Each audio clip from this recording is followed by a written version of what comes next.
I asked you already to look at how to represent Chinese in IPA symbols, right? We haven't done that yet, right? You know the reason? Because we have to learn pinyin well first. So as long as there are people who still don't quite have pinyin mastered, we're going to hold off on that part. It's going to be kind of a crunch. We'll be very busy then, but I don't want to start writing Chinese or transcribing Mandarin into IPA until you have fully mastered pinyin. And this is a very mechanical exercise. If you know bopomofo or bopomofo, whatever you want to call it, pinyin is just not difficult. There are a few differences, like with qiong is EO, for example. Another one to watch out for is yu wong the wong. How do you write wong? W-E, not W-O. And you can ask Sophie about that because that's her name, right? So she knows. Just look at the spelling of her name. So you need to watch out for those things and remember them. You need to know them completely by heart. They need to be automated as much as you need to learn a language and automate your language skills. And the other thing is the IPA transcription, the dictation part. That one is a separate skill because that one is not just learning things from a textbook, not just memorizing. That one involves hearing and your brain gets what's going on. That involves a special kind of auditory brain coordination and training and practice. And some of you simply didn't have it before you came to this class. And I'm not surprised because after teaching so many years, most Taiwan students don't have that skill. It's not very well developed by the time you get here because of the way you are taught English in schools. I'm thinking about this question all the time, and this is not to be negative about it, but the way English is taught here is not sound-based. You know that, right? Mainly the way you learn English is based on rules, vocabulary, and multiple choice tests. Those are the main features of how you learn English here. Very blatantly missing is the sound component. And after all these years of thinking about it, I'm convinced that sound is the basis of learning a language well. Without that sound component, you're just not going to learn it well. You will only learn pidgin, yang jing bang. So some of you are needing to compensate for that, yao mi bu. And it's going to take time and practice. So you will not fail the class if you keep on having problems with it, but I do hope to see progress on the dictations because that in the end is the real skill that we're after. Understanding 理解 is very important, but that's only part of the class. After that, you need to be able to distinguish through hearing and to produce it correctly through speaking. And if you got less than 80% on the dictation, that means you really need to work on those skills more. And some of you did get 100 on that part too. So if it's below 80, you need to work on it more.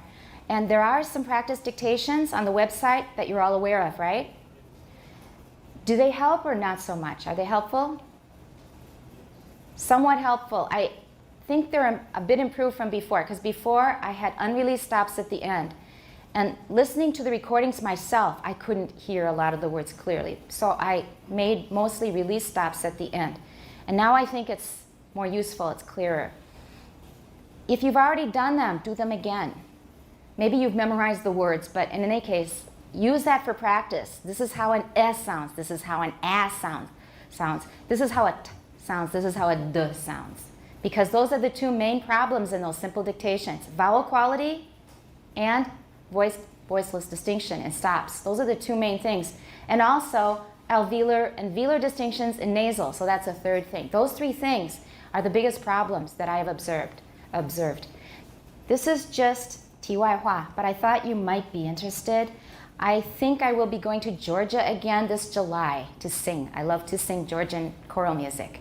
And there's an opportunity that I'm probably going to apply for. And I thought you might be interested in my Georgian textbook, my Georgian language textbook. You can see it's very worn and beat up because I studied very hard from it, but it was really hard for me to learn because Georgian is unrelated to any language at all. It's not related to any language we know of. It's only related to other Georgian dialects, as far as we know. So I found it really difficult to learn vocabulary because everything was unfamiliar. There were just a few words like universiteti. What does that sound like? Yeah, scola. Scola. School, yeah. Posta. Yeah, post office. Telepony. All right. Those words I could handle. I remembered those really fast. But as for the others, it really took a lot of effort. So I'm going back to my Georgian textbook now, and it's like candy. It's a lot of fun now. So after suffering the first time, it's now a lot of fun. I'm going to try and learn it better this time. So this is that. Just in case you're interested. Okay, start with Sophie. So that was book sharing. And now would you please get out your hand-copied rules for English consonant allophones? We're just going to read through them quickly. I will go over the explanations in the middle and before, just to make sure you understand everything. Now, just a quick show of hands. After you having now copied them all by hand, are there still things that are not so clear? Just be honest. I'm not going to count this against you. I just want to know if, after copying the rules by hand, there are still things you're still not very clear on. Please raise your hand if there's still a couple things not so clear. Just one? I don't believe it's just one. Two? Okay, I like honesty here. Right. So there are still things you don't understand. You are responsible for asking, and to keep on asking until you get a completely satisfactory explanation that makes it clear to you. Okay, everybody? Please ask until it's clear. And you'll notice that some of the number references are wrong, right? Yeah, and that is a problem that's more than 10 years old. It's a very old problem, and they still haven't fixed it. And you can see that these are people who don't really care about all this indexing and this busy work, because that's one weakness. It's not a serious one, but it's one weakness of this book, and it's been that way almost since I started using it, as I can remember. Because with each new edition, they change substantial things, things that have to do with content, but they often forget to do the mechanics. Oh, the other thing I wanted to say that I didn't quite finish, I started but didn't finish. Did you find that by writing out the rules by hand, even if you didn't understand everything, that you understand it better now than you did before? Did writing it out by hand help you absorb some of the stuff we covered? This is what other students have told me. So I've done this, I think, ever since I started teaching this class. And the students have told me, now I get it better, because you have to slow down, slowly absorb the content as you're writing it out. It slows you down, right? So if there are still things you don't understand, we'll clear them up now. So a good way of summarizing and slightly extending all that we have said about English consonants so far is to list a set of formal statements. When we talk about formal statements in linguistics, that means we have a very clear rule.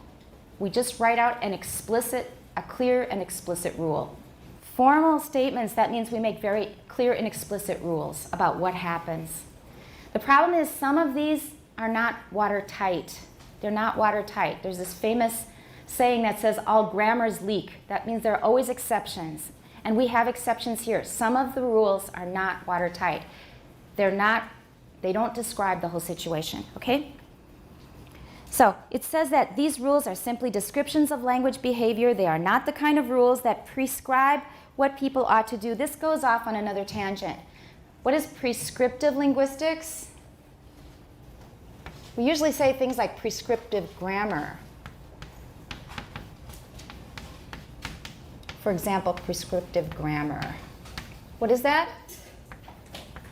What is prescriptive grammar? That's telling people that they should talk like this and they shouldn't talk like that. For example, I told you about my third grade teacher, I think, who said, not just her, a number of them, said that don't say, can I go? You have to say, may I go? That's the kind of grammar we often learn in the States. We learn prescriptive grammar. They're trying to correct what they think are mistakes in the speech of a lot of people. That's prescriptive. They're telling you what to do. They think that can I go is not grammatically correct. They want to fix it. They tell you not to use ain't. He ain't coming. No good, etc. Okay? That's prescriptive. And he's saying here that these are not prescriptive rules. They're just descriptions of what people actually do. Like most phoneticians, we would not presume to be arbiters. Arbiters are, what do we call those? What are arbiters? They're people who decide when there's a dispute. If people can't agree, then you go to a third person to try and resolve something. That means we make the decision. He said we're not going to do that. And we're not going to say, it says arbiters of fashion, 时尚, what is good and what is not. But on the other hand, phonetics, it's a part of an exact scientific discipline because we're describing physical phenomena. And that means we should be able to formalize descriptions of speech in terms of a set of precise statements. We're going to try to make them precise. And Peter Ladefoged also once said, you don't really know anything until you can express it in a number. And he used to study physics. He was very good at physics and math. So he said, you have to be able to express something with a number before you really, really know it. So here we're going to try to be more precise, even if we don't have all numbers for everything. All right, given the discussion of consonant allophones in this chapter, we can give a number of descriptive rules. One of these deals with consonant length. Okay, our first reader.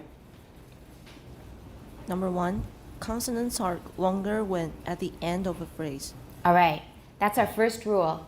That means if we have come to a pause, a break in the discourse, 停顿的地方, then the consonants are going to be longer. 因为停的地方你有点空间可以发挥, is that right? So that's our first rule. You can see the application of this statement by comparing the consonants in words such as bib, did, don, and nod. Use Wavesurfer to make a recording, then play the recording backward. Are the first two words the same backward and forward? Do the third and fourth words sound like each other when played in reverse? Well, we played the word lull in reverse, you know that. If it's towards the end, we're going to lengthen it. We naturally lengthen things at the end. That's all it's saying. Okay? And why don't you, let's go on to another reader for rule 2. We'll change person after person. Most of the allophonic rules apply to only selected groups of consonants, so we're going to just talk about a certain group of consonants at a time. Okay, Alex? 2. Alex, 2. Voiceless stops. Okay, don't make it too long. A lot of times you do that. 不是 voiceless, it's voiceless. Make it really short. Voiceless. Voiceless Right. stops. That is, what does IE mean? Id est. It's Latin, 2 words. ID, second word is est. Id est. It means that is. It is. Okay. That is, PTK are aspirated when they are syllable initial, as in words such as pip, test, kick. Very good. I think we'll stay with you for the next one too. So everyone knows this rule. This one's really easy, right? So if it's at the beginning of a word, then we aspirate the voiceless stops. P, t, k. Okay, syllable initial, not just the beginning of the word, also the beginning of a syllable, but the one at the beginning of the word will be aspirated more. It's not in the rule, but that will happen. So if it's also the beginning of a syllable, but it's later in the word, it will be aspirated less. Good. Continue, Alex. 3. Obstruents, stops, and fricatives classified as voiced. That is, BDG, BDG, V, V, Z, Z, Z, Z, Right. are voiced through only a small part of the articulation when they occur at the end When of they, again? when they occur No D at the end, yeah. no when they occur at the end.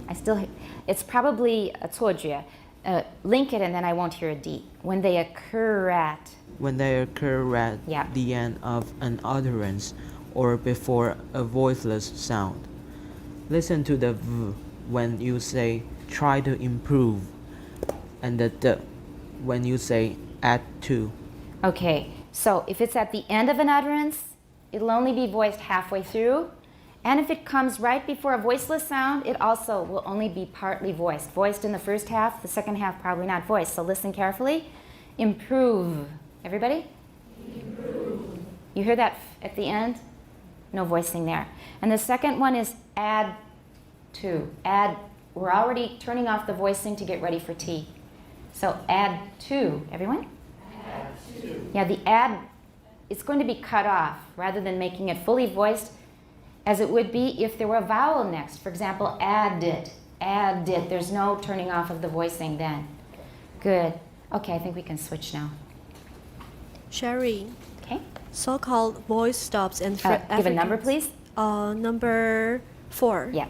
So-called voiced stops and affricates, but the g, j, are voiceless when syllable initial, except when immediately preceded by a voice sound, as in A voiced sound? A voiced sound, as in a day, as compared with this day. Use wave surfer to listen to the stay part of this part The stay part of this day. the stay part of this day. Does it sound like stay? All right, and the answer is yes. Their point is at the beginning of an utterance. If we've just had a pause and we're starting a new utterance, then it says so-called voice stops and affricates. Underlyingly 在底层, they are definitely voiced, no arguing about that. But 在表层, on the surface, many of them are not voiced when they are, or very often they are not voiced when they're at the beginning of an utterance. So we say things like boy, does, go, judge. No voicing. Instead of saying boy, does, go, judge. And note that affricates tend to behave a little more like stops than fricatives.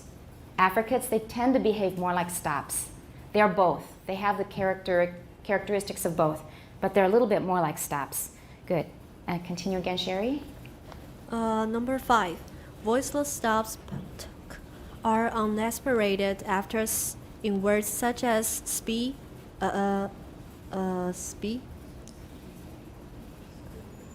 Try FEW, and it rhymes with that word. How do you say FEW? FEW. Oh, few. Right. Oh. It rhymes with that. Spew, stew, skew. Good. All right. So spew, we definitely have the y sound in American. But how about the next word? We don't usually say stew. That sounds pretty funny. We say stew. Stew. And the Brits, they wouldn't say stew either. They would say stew. Stew. They would have affrication there. And for stew, we've dropped it. For slew, we've also dropped the y sound. So why is there a difference? Spew, we cannot drop that y sound. We can't say spoo. Spudeta. There's no word spoo, except on Halloween. Maybe a spook, I don't know. Spoo. But anyway, there has to be a y there for spew. But for stew and skew, okay, I thought it was slew. Sorry, 没有戴眼镜. All right, it's skew. The third one is skew. Skew means to what? 两个错开来扭转方向. That's skew. To skew the results. That means to distort the results. So we say spew, and we say stew, and then we say skew again. What's the rule that determines that? It's not an airtight rule again, not watertight or airtight. Why can we get rid of the y in stew but not in spew and skew? There's a good way to explain it. It has to do with 标车族, if you remember. Some people didn't understand that analogy. One person asked me after class. It has to do with the 标车族. Anybody explain? Annie, any idea? There are more variations. With E? T? Okay, not just T, but remember我看错了 without wearing my reading glasses. I thought it was slew. Slew is slay 的过去式，杀死人，对。Slay, S-L-A-Y, 过去式是 slew. He slew 10 men, whatever. You can say slew instead of slew. We wouldn't say slew at all. So L also has the same rule. You can drop the y, and it's for the same reason. So it's right. Annie's right that it has to do with the T, but it's bigger than just T. It includes alveolars because the largest number of sounds of consonants in English are alveolars. That's the biggest group. They have the most clout. C-L-O-U-T, clout. That means 政治上的影响力. They have the biggest clout, the most clout, the biggest influence. So N, L, T, those words will often lose their y after them if there's a vowel after them. And they originally had y. Okay? So voiceless stops are unaspirated after S. I think everybody's got that now, no problem. And that's a big part of your Pratt assignment. And since I mentioned Pratt, just to tell you very quickly, it's 3 words per file. There are 6 groups, 6 columns of words. Each one's a separate file. So 6 files with 3 words each, and then in the 7th file, cut off the S. That's your 7th. Okay, so 7 files altogether. Okay? Let's read the next rule. Number 6. Voiceless obstruents p, t, k, ch, f, s, sh are longer than the corresponding voice obstruents b, d, g, j, v, v, z, j when at the end of a syllable. Okay, end. End. When End. at the end of a syllable. Good. Everybody, watch. End. Because some of you are still saying and at the end of a syllable. Should be end. If you put your hand here, my experience so far this semester is everybody gets it immediately. No mistakes. Everyone end. End. Now just doing this won't do it. 要这样子. This works. End. Perfect. Good. Okay. And so, voiceless obstruents, ptk, etc. are longer. And somebody asked on NTU Phonetics on Facebook why they would be longer. It's because you need to imagine that there is a word that starts with a consonant right after it. So if we have, for example, top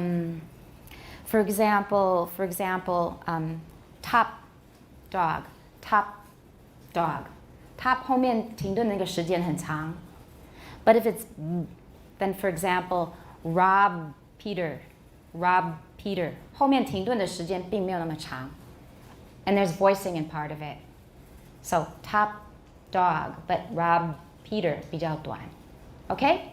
That's how it works. Is that clear? You have to imagine that right after that word that ends in a consonant, there's another word that starts with a consonant. And that will show you how long that 所谓的 pause is. It could be an empty pause, or it could be a filled pause with some voicing in it, like rob Peter, rob. It's got some voicing in it. Is everybody clear on what I just said? Is there anybody who didn't get it? Please raise your hand. I want to make sure it's clear, because it's a good question. So I think that should be pretty clear. So that applies both to stops and to fricatives and affricates. Words exemplifying this rule are cup as opposed to cap as opposed to cab, and back as opposed to bag. Try contrasting these words in sentences, and you may be able to hear the differences more clearly. Okay, next, 7. Number 7.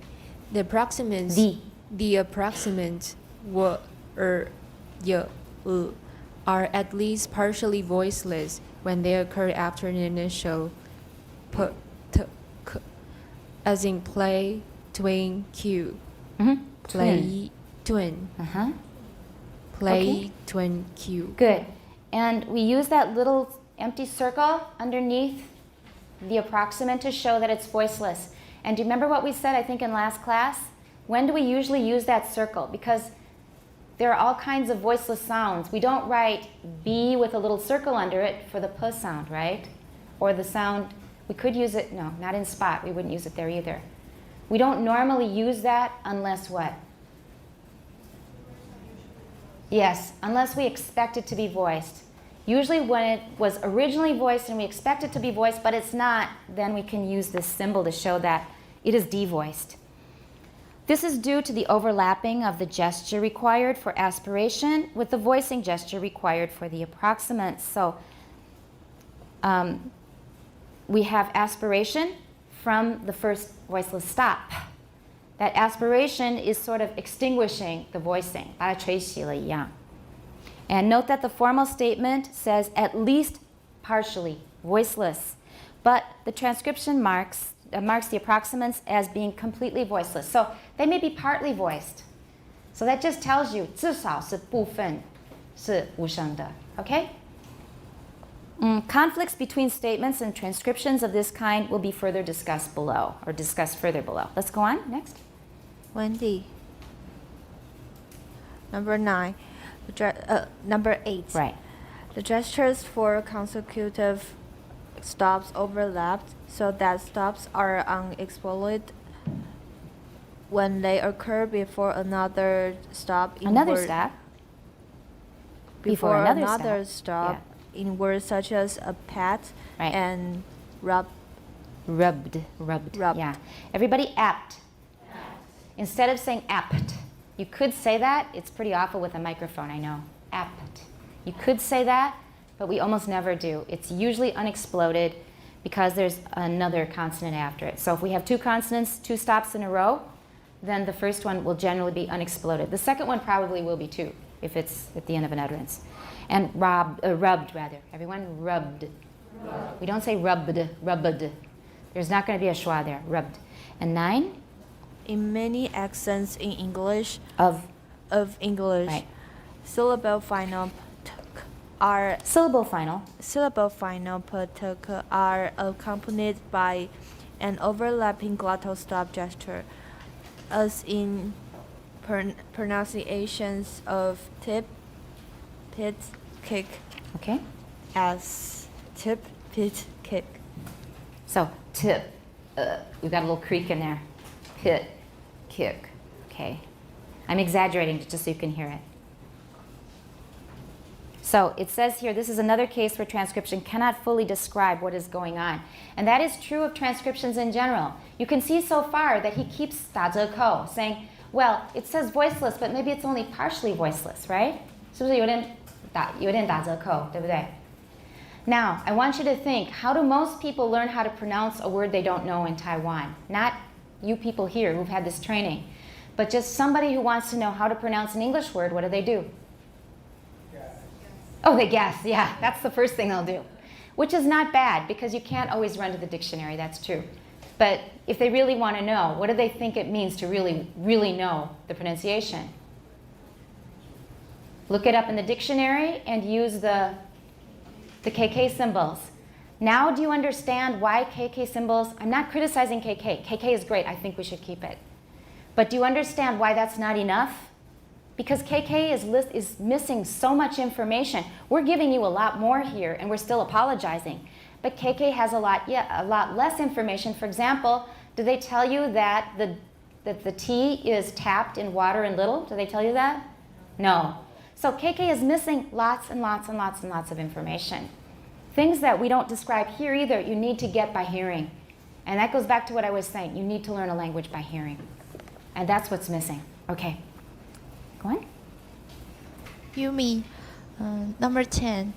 In many accents of English, t is replaced by a glottal stop when it occurs before an alveolar nasal in the same alveolar. No, not velar. Alveolar. Alveolar Right. nasal in the same word. Same Right. word as in bitten. What? Bitten. Look at it carefully. Look at the symbol. Bitten. B is not what we need here. Yeah, that's right. Okay. Bitten. Beaten. Bitten. Yeah, usually if I'm saying it slowly, I'm going to put a T in there.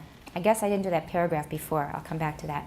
So normally I would put an unreleased T there. Beaten. If I'm saying it really clearly and slowly. Beat. See my tongue? Beat. Beaten. Everyone, beaten. But I don't have to have that T there. Beaten. Beaten. 也可以. But you have to have a really clear, strong glottal stop there. Beaten. Beaten. Right. Okay? Oh, wait, we're not done with this yet. First of all, I need to go back to that paragraph I skipped. We were talking about that creak before or at the same time as a final stop, final voiceless stop here. It says it doesn't apply to all varieties of English. For a long time, I did not know what they were talking about. I said I must not have it, and I don't think I do usually. I don't usually do this, but I can do it. I finally got it. So pick, pick. If you've got pick, if you cut it off in your at your glottis, pick, pick, then you've got the glottal stop there. Because pick, I just usually don't do that. I don't do that as far as I know. But I get it now. And so he says it doesn't apply to all varieties of English. When I saw that, I felt a little better, because at the beginning, I really didn't know what he was talking about. Some people do not have any glottal stops in these circumstances, and others have glottal stops completely replacing some or all of the voiceless stops, but usually that doesn't happen except with T or before a word starting with another consonant. Is possible sometimes, but usually it's T. In any case, even for those who simply add a glottal stop, this statement is not completely accurate. Many people will have a glottal stop at the end of cat in phrases such as that's a cat, cat, they've got one there. Or the cat sat on the mat, but they will not have this allophone of T in the cat eats fish or the cat eats fish. If it's an American, cat eats, we've got a tap there, for example, and we don't need a glottal stop. Do you understand this paragraph okay? If you don't, please just raise your hand. Please do not be shy. There is no shame. Remember the old saying is there's no stupid question except the one you don't ask. That's a stupid question. If you have a question, don't ask it. That's stupid. But no question is stupid. Usually the more basic a question is, the more important it is, because if it's a really basic question, it challenges assumptions. And whatever happens, whenever you go deeply into a subject, you get further and further away from your initial assumptions, right? 你的出发点，你的这个一大堆作为你的基础的假设。The more deeply you go, the less you will go back to those basic beginning assumptions. Do you see what I'm saying? And the further away you get from those, the less likely you are to challenge them. But some of them could be wrong. Some of them may be quite wrong. What will happen is some student, especially a freshman, they will ask a very basic question because they really don't get it. And suddenly it makes everybody think and challenge those initial assumptions. So never be ashamed of a basic question. They're often the most important, and they're the ones that really make us think the hardest, things we forget to think about. All right, so we already did T and glottal stops. And this one, it's often replaced by a glottal stop when we have an alveolar nasal in the same word. We call those two sounds which have the same place of articulation, we call that homorganic. Homorganic, remember, a homorganic nasal, H-O-M-O-R-G-A-N-I-C, homorganic, same place of articulation. Okay, and 11? Number 11. Nasals are syllabic at the end of a word when immediately after an obstruence, as in leaden, chasm. Very good. Leaden, chasm. Usually they are syllabic. Chasm. I have no vowel there. Chasm. I could say chasm. Some people say chasm, so I could have a vowel there. Leaden is okay, but usually we say leaden with nasal plosion. Nasal plosion. Okay? Note that we cannot say that nasals become syllabic whenever they occur at the end of a word, and after a consonant. The nasals in kiln, film, are not syllabic in most accents of English. Kiln is 窑，就是陶艺用的那个窑。And film, do we have an extra syllable with the M? Film. How many syllables? One. However, some people say film. It's not standard, but you will hear it, film. My father used to say it as a joke. Okay, he just thought it was funny, so he would say, "I'll go get the film," just for fun. Okay, he'd say a lot of funny things for fun. Okay, and we can, however, state a rule describing the syllabicity. Syllabicity is a good word. 就是它的音节性. The syllabicity of by saying simply, number 12. Phoebe, number 12. Lateral L is syllabic at the end of a word when immediately after a consonant. All right, but we have trouble with that, don't we? How do you say 女孩子? Yeah, is it syllabic? No. So do we have problems with this rule? And this problem is also more than 10 years old. It's probably much longer than 10 years because this book goes back to the 50s, I think. So this one has not really been sorted out yet. It's still not really correct. We will use these as rules of thumb. We want it to be really rigorous. Rigorous is 严谨. That's a really good word to know, rigorous. We want to be rigorous, but most of the rules leak. Most of them have exceptions. They don't describe all of the eventualities, all of the possibilities. All right, and This statement summarizes the fact that l is syllabic not only after stops and fricatives, as in paddle, whistle, and it's not syllabic for me there, paddle, whistle, right? If it were syllabic, it would be paddle, whistle. It would have lateral, whistle, whistle, paddle, gl. What's that called? Lateral. Everybody? It's the same word as I asked for a minute ago with nasal. Lateral plosion, right. If they had lateral plosion, then they would be syllabic because there's no intervening vowel, no schwa there. But in my speech, they are not syllabic because there's a vowel there. They're just a separate syllable. If it's a separate syllable with a vowel, we don't say that's a syllabic L. So this doesn't apply to my English. It does apply to the way Peter Ladefoged spoke. Paddle, whistle. All right, whistle, no vowel. But also after nasals, as in kennel, channel. Are those syllabic L's for me? Kennel, channel. No. So it would have to be kennel, channel. And I want to throw in here, before we go on, how many of you have studied some German? A few of you. German is full of this kind of pronunciation. So for example, Guten Morgen is good morning, right? Now G and N, are they home organic? G and N. No, they're not. One is velar, one is alveolar. But this is the way Germans usually say it. Guten Morgen. Guten Morgen. Guten Morgen.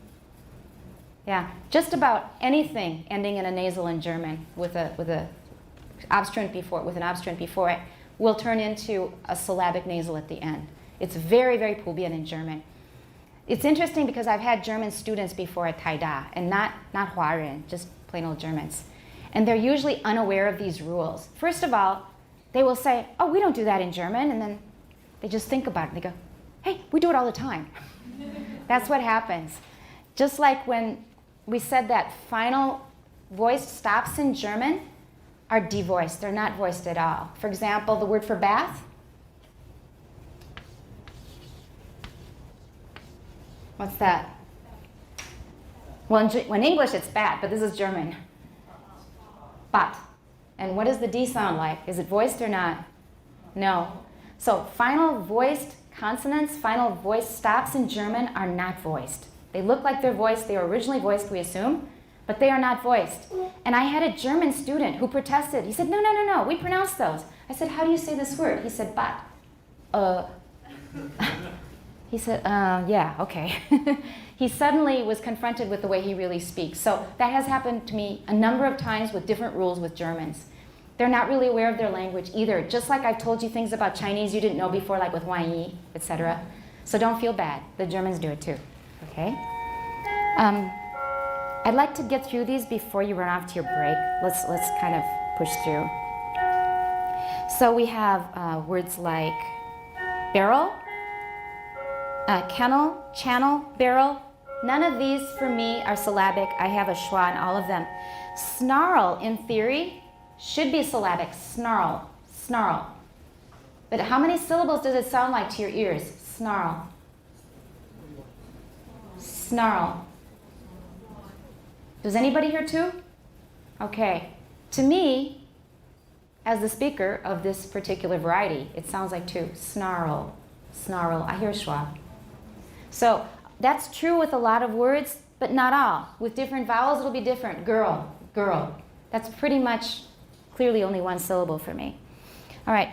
When it is not part of the vowel, is like in most forms of American English, in that it too can be syllabic when it occurs at the end of a word and after a consonant, as in, I'm going to have to put on my glasses because I keep mistaking letters here. Just a minute. Okay, saber. Saber is a kind of 武器. Ji, you know that one? Anyway, saber, razor, hammer, tailor. You could say them as syllabic, or you could call them syllabic because has R from the beginning to the end in it. It's the only vowel, the vowel. When we have R coloring, the R starts immediately at the beginning and it goes all the way through. If it is another vowel like O, like for, 前面没有 R. But the sound, the schwa, that has R all the way through. Everybody see what I'm saying?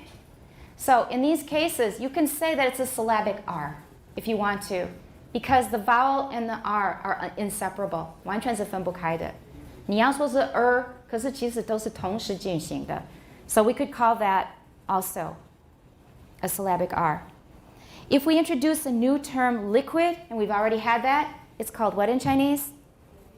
流音, which is used simply as a cover term for the consonants U and We may rephrase the statement in 12 and say 12A. Same person? Number 12A. The liquids are syllabic at the end of a word when immediately after a consonant. But we have to remember this is very problematic. There are many, many exceptions, and it depends on your variety of English. A different dialect will do different things, so it's almost impossible to generalize. The next statement also applies more to American English than to British English. It accounts for the T in fatty data. But note that these are not the only contexts in which these changes occur. This is not simply a change that affects after a stressed vowel and before it an unstressed one, in that T between two unstressed vowels, as in divinity, is also affected. However, not all cases of T between vowels change in this way. The T in attack is voiceless. We don't say attack because what? We say attack, we don't say attack. The T is between two vowels, but why don't we say attack? Because the second syllable is stressed, so it doesn't work there. And I also say fricative. I don't say fricative. I suppose it's possible, but it sounds odd. I say fricative. I don't have a rule for it, but this rule is really hard to write in a really comprehensive way. And T after another consonant, for example, in hasty and captive is also voiceless. Listen, hasty, captive, captive. Like fricative, 就是一样. But fricative, 那个是 frica, there's a vowel. So this thing is very messy. It's messy. The rules really don't cover everything. English speakers have a very similar articulatory gesture in words containing d and n in similar circumstances, such as daddy and many. The first of these words, these two words, could well be transcribed as daddy. If we say it quickly, we're not lengthening the double D there. It is a tap, daddy, daddy. But in theory, we could lengthen it if we wanted to. Daddy, daddy 是可以的, but water 是不可以的. So, on the surface, we may have a tap, but underneath it's still a D. But in water, underneath it's a T, but that's a tap deep down, okay? The second has the same sound, except that it's nasalized. So we could do this. This is unusual, and I don't encourage it, but just theoretically, you can take a tap symbol and put a bolang hao over it, which means nasalization. So if it's a nasalized tap, then we get many, right?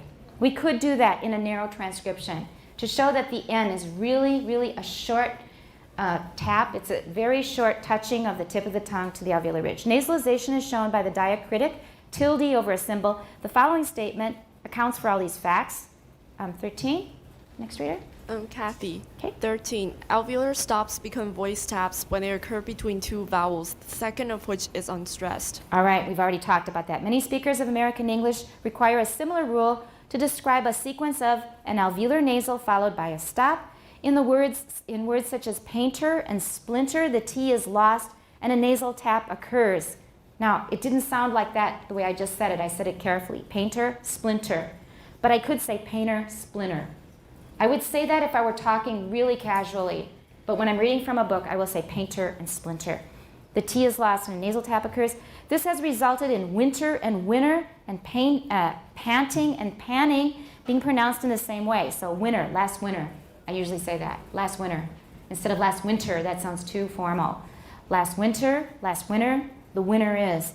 And panting and panning being pronounced in the same way. For these speakers, we can restate 13, making it, Kathy? Alveolar stops and alveolar nasal plus stop sequences become voice taps when they occur between two vowels, the second of which is unstressed. Everybody follow that? Alveolar stops, T, and alveolar nasal, N, plus stop sequences with another stop after it, like winter, become voiced taps when they occur between two vowels, the second of which is unstressed. All right, so alveolar stops and alveolar nasal plus that. I'm sorry, I think I didn't explain this correctly. It should be alveolar stops, just t. That becomes a tap between two vowels. Or if you have an alveolar nasal, plus an alveolar stop, then you get winner. All right, they become voice taps when they occur between two vowels, the second of which is unstressed. In the second case, it is a nasal tap. There's a great deal of variation among speakers with respect to this statement. Some make taps in familiar words such as auntie. Some say auntie. Some can say auntie. Or auntie. Auntie or auntie. 有一点点的那个 T 的感觉. But not in less common words such as Dante. Nobody would say Donnie. 不可能. Dante. Some make them only in fast speech. I do it in fast speech. Not for every single one, but I do it a lot. Try to formulate a statement in a way that describes your own speech. Let's continue. 14. Jerome. 14.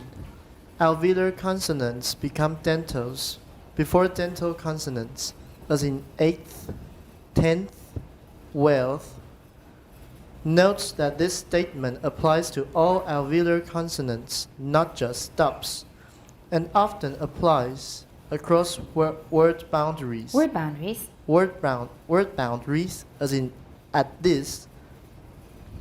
This is a statement in which, in English, the gestures for these two consonants overlap so much that the place of articulation for the first consonant is changed. Okay, in this case, the TH is so strong, it influences the consonant before it to become dental. In a more rapid style of speech, some of these dental consonants tend to be omitted altogether, and I omit the T in 8th. I've never said the T in 8th as far as I know.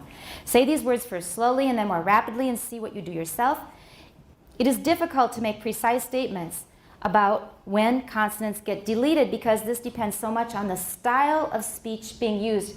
That's something to pay attention for the test. All right? How do we know? How can we generalize? How do we make the rules when we don't know the style of speech? That's one thing that is going to influence strongly what we say in the rule. And that's one reason why we can't make really good rules, because the style of speech will determine what we actually do. And we do many different things. Alveolar stops often appear to get dropped in phrases such as fact-finding. Fact-finding. I don't drop it. Can you hear it? Listen and watch. Fact-finding. Did I drop the T? Fact-finding. I didn't drop it. It's just unreleased. It's unreleased, but my tongue is there and I held in the air. So that was most definitely an alveolar stop. You just can't hear it. Most people say, most people, you can't hear the T with no audible T. And they produce phrases such as send papers with no audible D. We could state this as follows. So send papers, the D often is not audible, but your tongue may be there making the D. Number 15? 15. Alveolar stops are reduced or omitted when between two consonants. Okay, so if we have a T between two other consonants, we reduce them. And I think they're more often reduced than omitted, but they are also omitted. Rule 15 raises an interesting point of phonetic theory. Note that we said alveolar stops often appear to get dropped, and there may be no audible D. That means the D is there, but you can't hear it. However, the tongue tip gesture for the alveolar stop in most people may be present, but just not audible because it is completely overlapped by the labial stop following. So most people, I've got my T there, I've got my tongue there for the T, but the P kind of drowns it out. So this one is also hard to formulate. Just because you can't hear it doesn't mean it's not there. More commonly, it is partially omitted. That is to say, the tongue tip moves up for the alveolar stop but does not make a complete closure. So your tongue goes up, but maybe you're not making a really solid T there. 可能粘的不是非常的贴啊，没有说非常的贴在那里。When we think in terms of phonetic symbols, we can write most people or most people. This makes it a question of whether the T is there or not, but that is not really the issue. Part of the tongue tip gesture may have been made a fact we have no way of symbolizing. So a lot of things happen we just can't describe. We can write what we hear, but we really don't know what's happening, so we can't describe it. Check how you say phrases such as best game and grandmaster. Everybody try best game. Best game. Grandmaster. Grandmaster. All right, I'm being careful so I say the D, but in context I might say grandmaster and you don't hear the D at all. Say these in familiar phrases with and without the alveolar stop. You may find it difficult to formulate a statement that takes into account all the contexts where alveolar stops may not appear in your speech. It's really hard to describe exactly what happens in what situation. We must state not only where consonants get dropped, but also where they get added. Words such as something and youngster often get pronounced as something and youngster. We finally come to the place in the text where they tell us about it. I told you in class quite a while ago. These are called epenthetic stops. In a similar way, many people do not distinguish between prince and prince, or tense and tense. It's hard for me to distinguish. All these words may be pronounced with a short voiceless stop between the nasal and the voiceless fricative, but the stop is not really an added gesture. It's simply the result of changing the timing of the nasal gesture. Underline that. Why do we get that epenthetic stop? Because we stop nasalizing. So if our tongue is on our alveolar ridge to make an N, but then we turn off the nasalization, we turn off the airstream going through the nose, what happens? The N is going to turn into, if we turn on the nasal part of N, we make it oral, what's going to happen? It turns into T. Right. That's why we get it. It's a matter of timing. We turned off the nasal part, so it becomes oral, and that's why we get that epenthetic stop. So it's not like we made a, 我们就是很特地的去做一个独立的 gesture 来发出这个音. It just happens due to timing. By rushing the raising of the velum for a nasal, a moment of complete closure, a stop, occurs. The apparent insertion of a stop into the middle of a word in this way is known as epenthesis. 它的抽象名词 is epenthesis. Everyone, epenthesis. If we wanted to make a formal statement of this phenomenon, we could say, 16?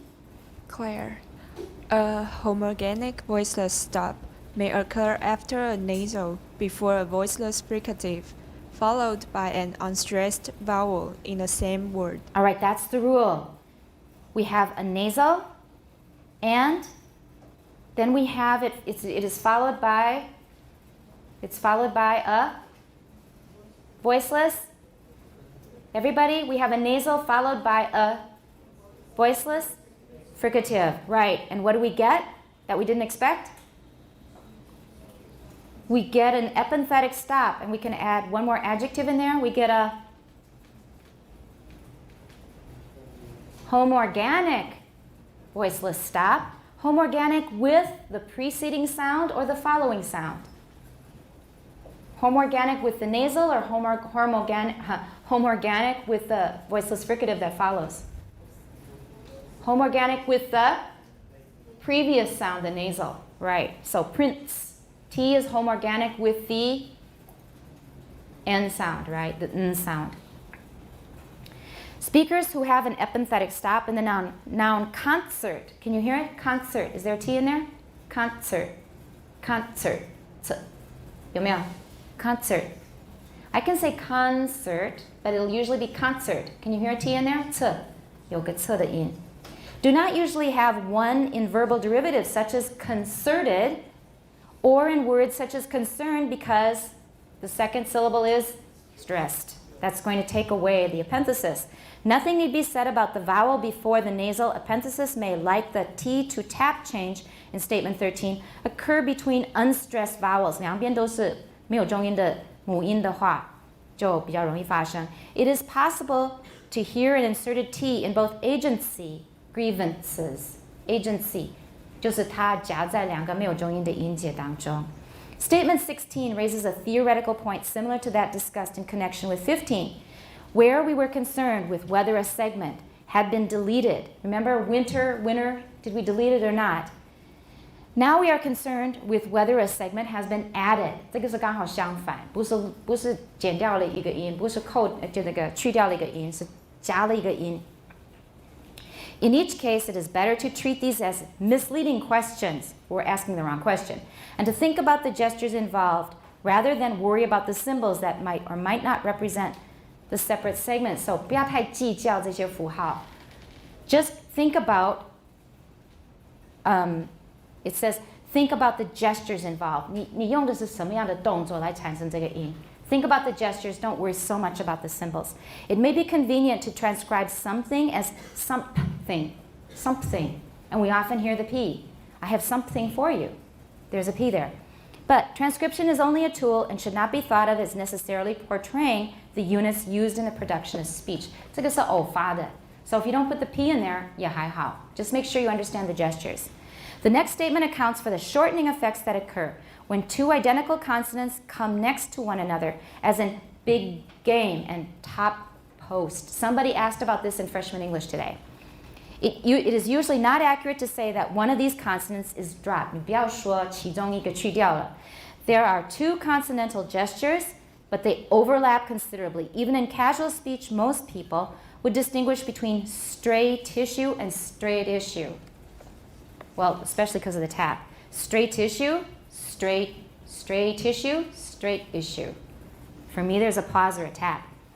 And straight tissue, 那个是停顿最久的 straight tissue. Let's try those three, everybody. Straight tissue. Straight issue. Straight tissue. Okay, these are good examples for contrasting the different possibilities. Try saying these sentences such as, in sentences such as, that's a stray tissue, that's a straight issue, that's a straight tissue.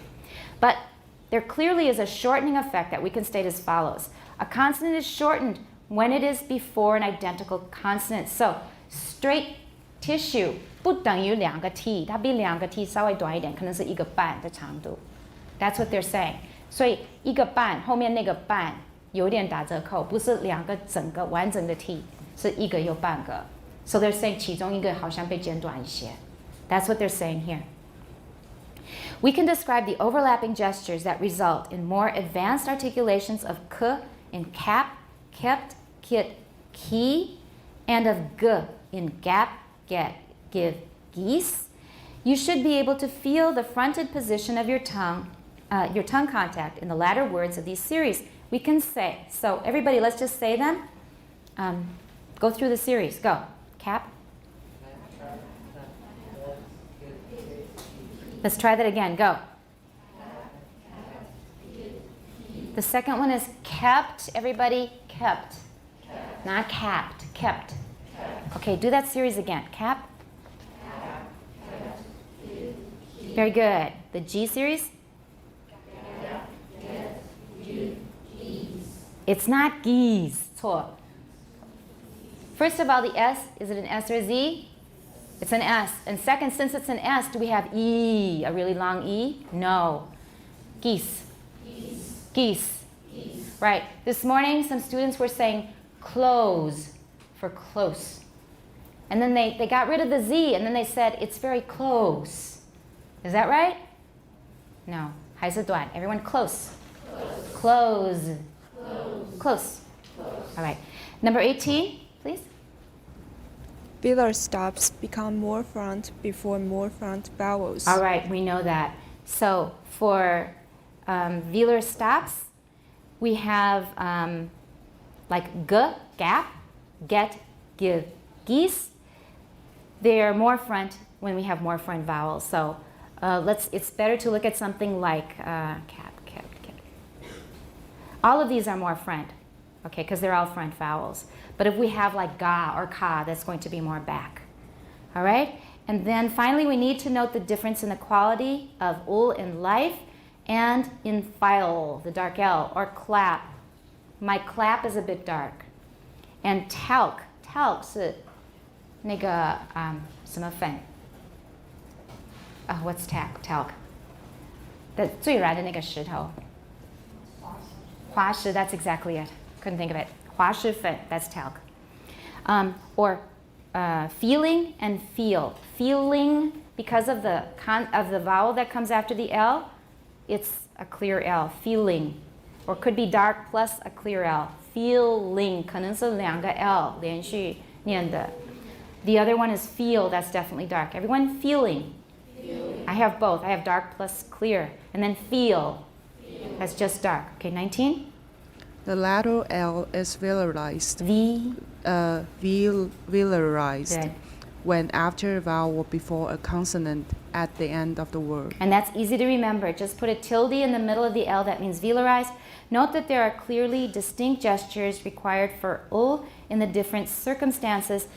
These are not differences that can be ascribed to overlapping gestures. Let's take a break. We're on page 77. We're going to talk about the last paragraph, diacritics. And I will just go over this for you. Diacritics, we know those are extra symbols that we add.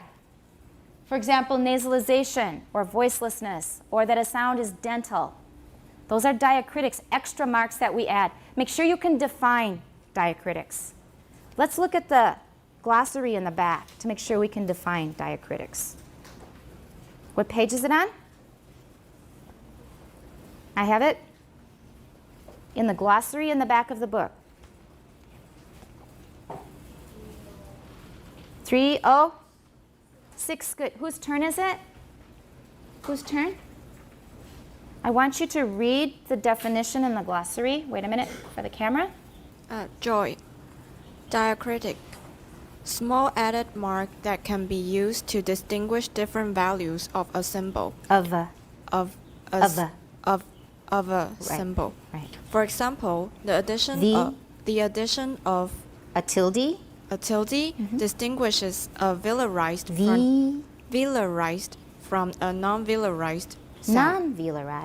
Non-velarized sound, as in as opposed to All right? I would suggest everybody copy this into your notes. And when I say I would suggest, you can understand that as what, Amy?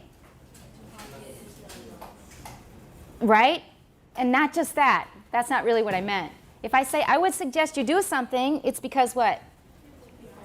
It may well be on the test. So I already tell you ahead of time what's going to be on the test, right? That should have helped you prepare a bit. Be able to define a diacritic.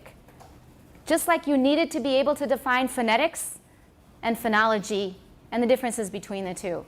Whenever you've got a really important concept like that, this is actually fairly important. It's a tool. I mean, not hugely important, but important enough. Make sure you can define it. Memorize the definition, because my experience is, if somebody just asks me, what's phonetics? I teach it, but 一下子我讲不出来. I have to look it up in the book. Because I don't have a short, to-the-point definition ready. It's too much. I can't tell you in one sentence. But the book usually can. So any kind of a new concept, especially in bold, but sometimes they're not in bold. Any new concept, epenthetic is another one, right? Make sure that you can define epenthetic.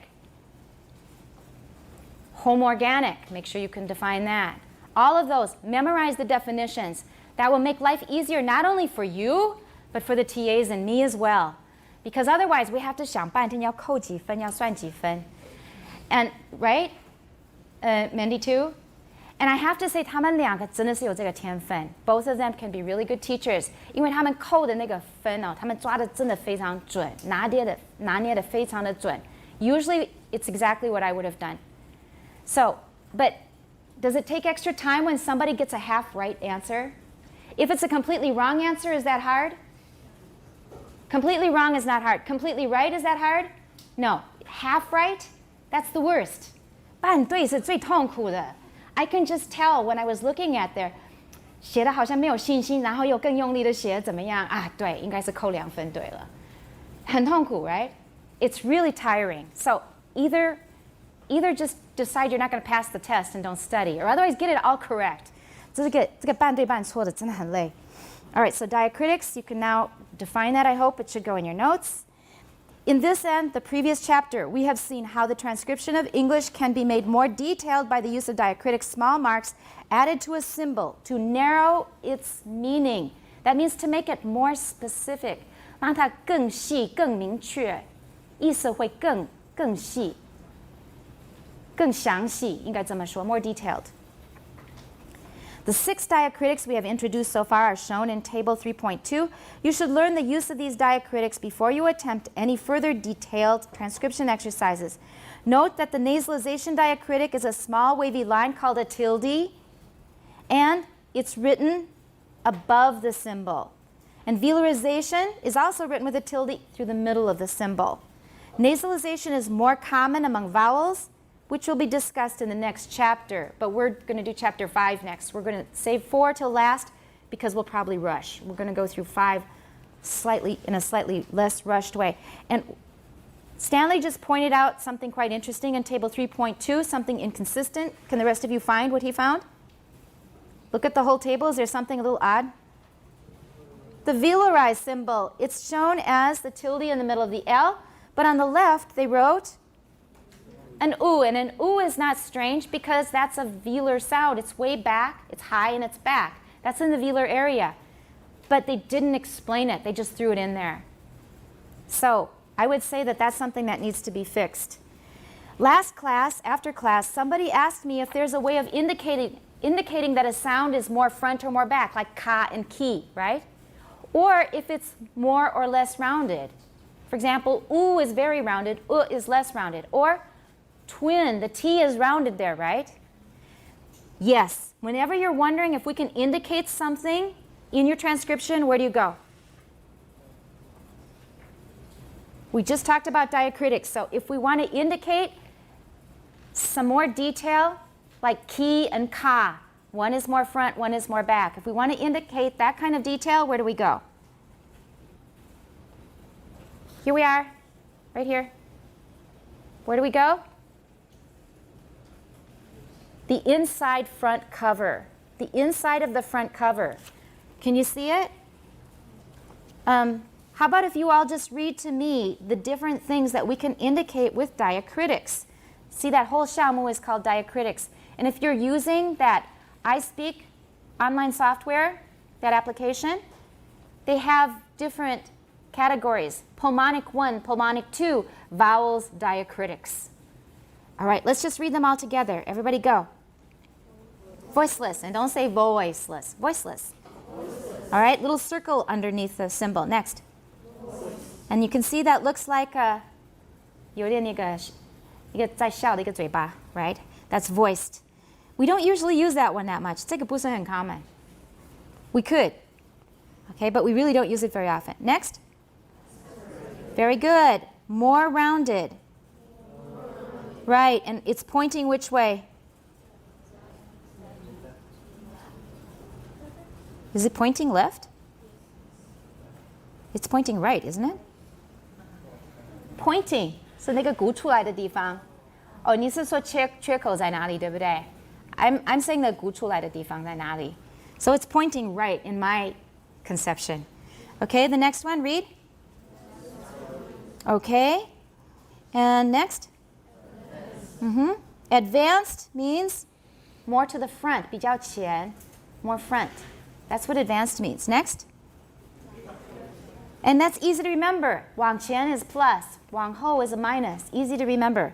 Retracted means 往后退缩的意思. Next. Centralized. We've got that little 2 dots, just like in which language? Albanian. Yeah, remember Albanian, that E with the little 2 dots? Good. Next. Mid-centralized. We don't use that so much, but when we need it, it's there. Next. Syllabic, everyone knows that. You used a dot before. Now it's a little line. Next. Non-syllabic, also not so common. I have not seen that much, but it's useful, I'm sure, in some cases. Next. Rhoticity. Good. That little hook, we all know that. Next. No, we say breathy. Breathy. That's from the noun breath, not the noun breathe, not the verb breathe. So breathy. We haven't learned that yet. We'll learn that second semester. Next. Creaky voice. We know creaky from when we were learning about formants.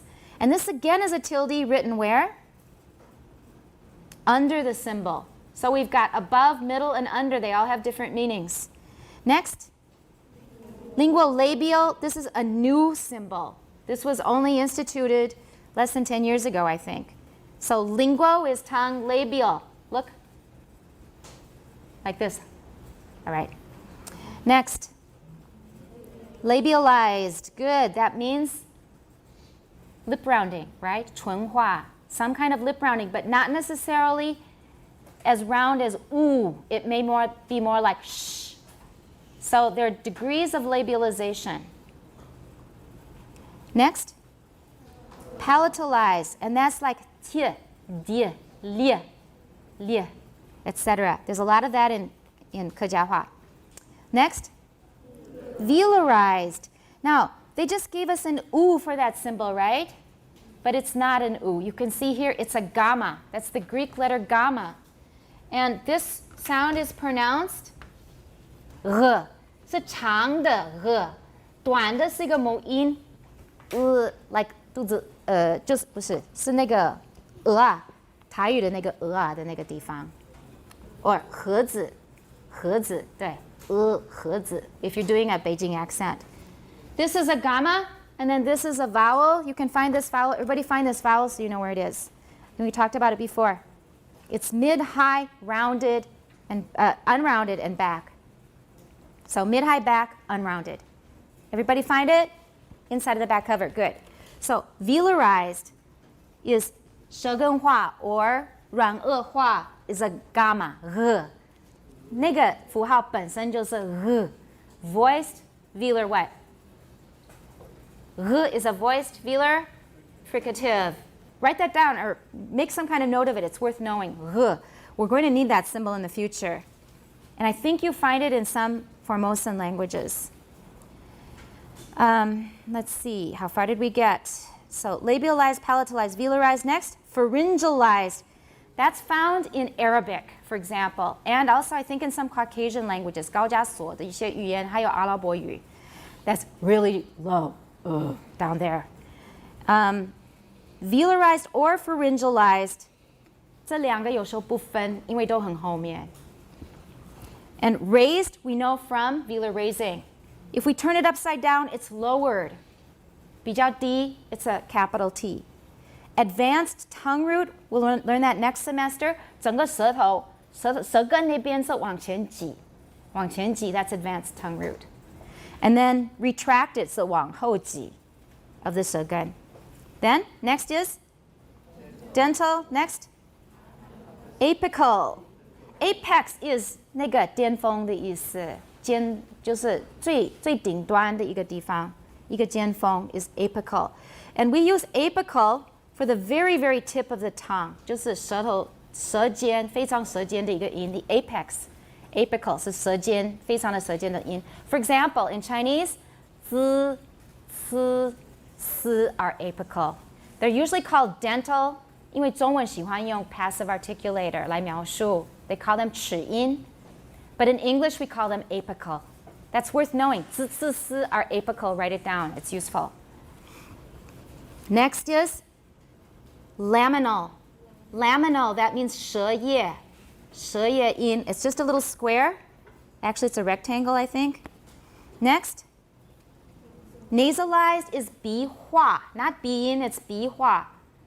For example, a, you can also nasalize sounds like L. Then L, R, 也可以 nasalize, 鼻化. So that means we've got air coming out of both the nose and the mouth.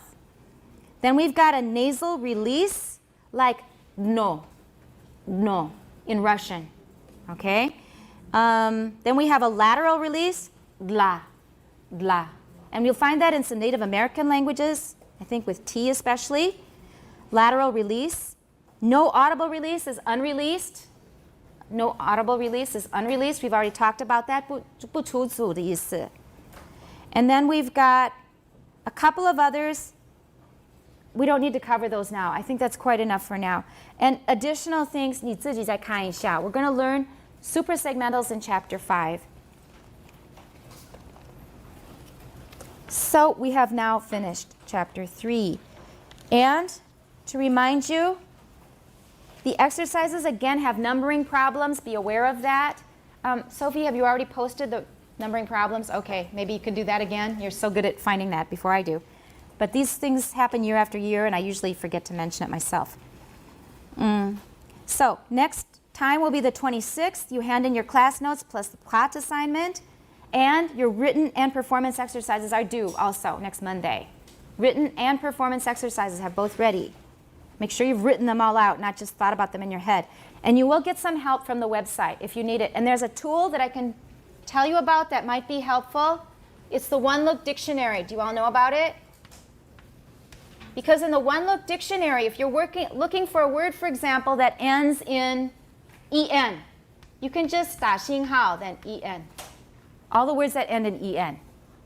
You'll find it that way. Or maybe you want words that end in ten. Or maybe you just want all of the words that start with B and end with T and have one letter between them. Just put a question mark. Question mark is one character, 一个字元。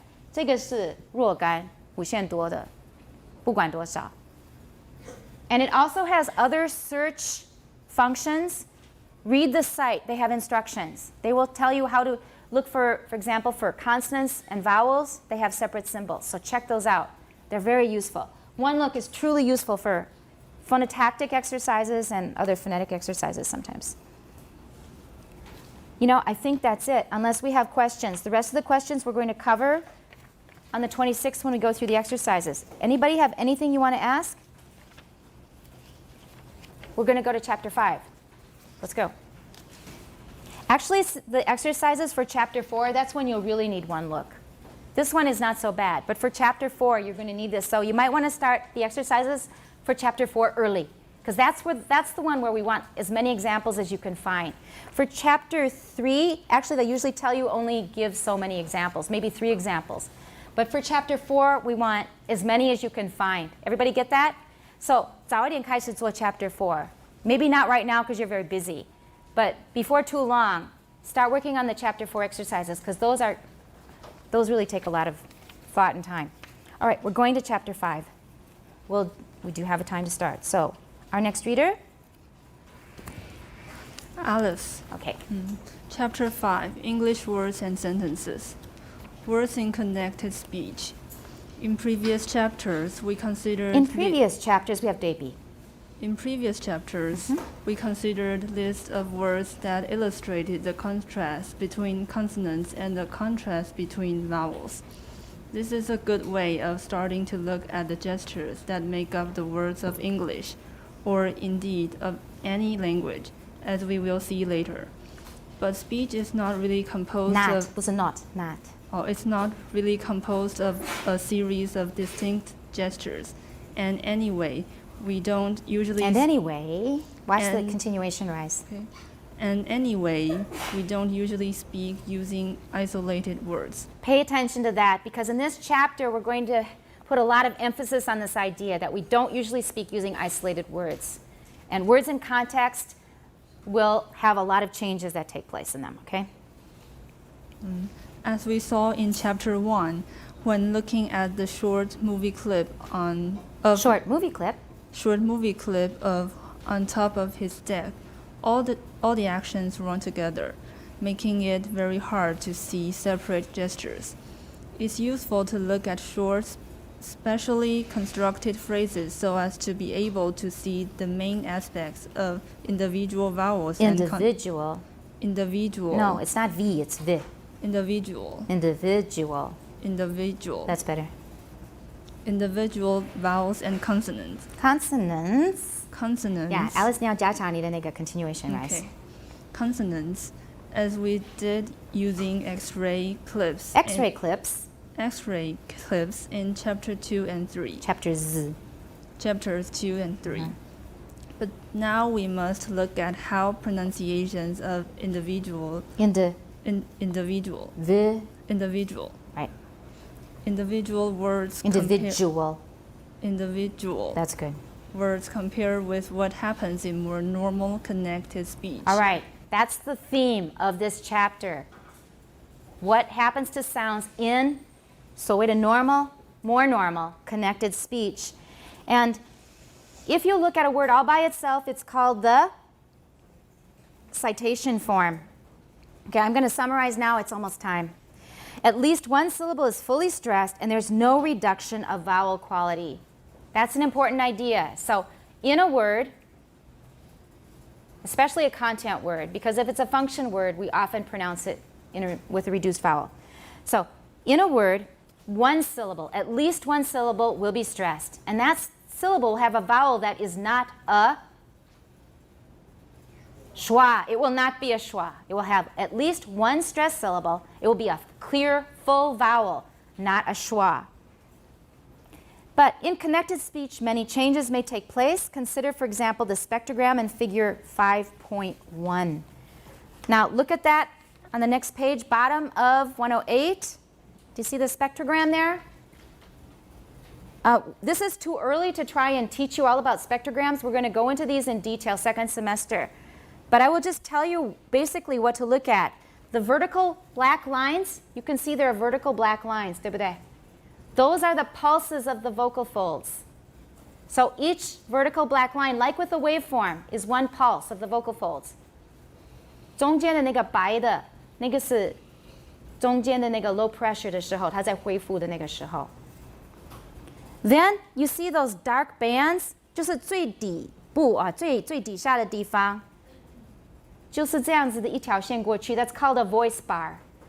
If you have voicing， 你会在最下面的部分，可以这个图表最下面的部分 ，you will see 就是持续的一个那个就是一条一条的比较黑的那个黑线 ，That's called a voice bar， 那就表示有 voicing， 没有的话就是没有 voicing。Then you see these big bars， 就1、2、3、4个，有没有差不多4条那个黑黑的宽宽的 bar，right？ Is everybody with me? Those are formants. Those are formants. We've already learned what formants are. So since we worked so much on it early in the semester, this is going to be a lot easier, especially second semester. Because 那一条一条的都是 formants. F1, F2, F3, F4. F4 is not important for our purposes. F1, F2 are the most important. F3 concerns rounding, lip rounding especially. And R's, lip rounding and R's are rounded anyway. So that's what those are. Now it says to look at the spectrogram. And it says this is our first spectrogram of speech, so you shouldn't expect to get much out of it at first. But even with only a little explanation of how to read a spectrogram, you should be able to tell that the word opposite was said in 2 different ways in this utterance. It says the opposite direction, and I went in the opposite direction. So we have 2 phrases, 2 uses of the word, 2 occurrences of the word opposite. The first one is shorter, the opposite direction.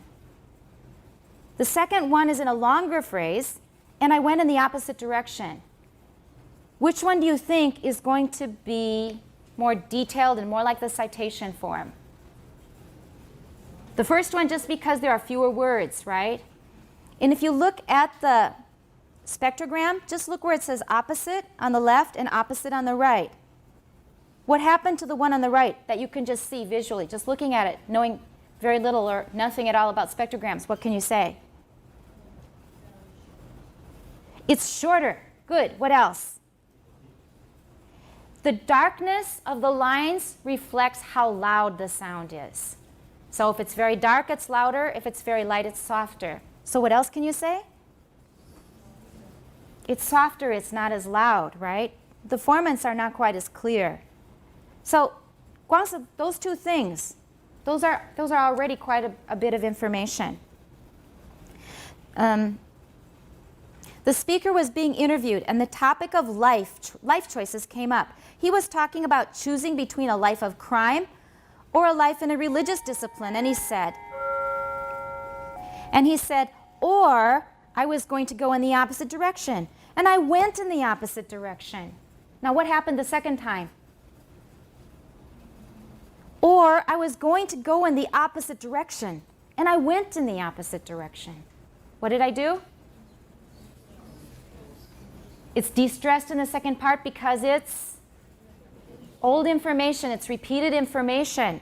So you can see that clearly in the spectrogram. And that's typical of some of the changes that we're going to be discussing. They both seem to be perfectly acceptable American pronunciations of the word, but the spectrogram shows some differences. The second opposite is phonetically reduced. Because it's old information, we don't need to stress everything and make it so clear. There are arrows under the portions of the spectrogram that correspond to vowel sounds. The first opposite has 3 arrows corresponding to the 3 vowels that we expect in the citation form of the word, while in the second production, we can only identify 2 vowel segments.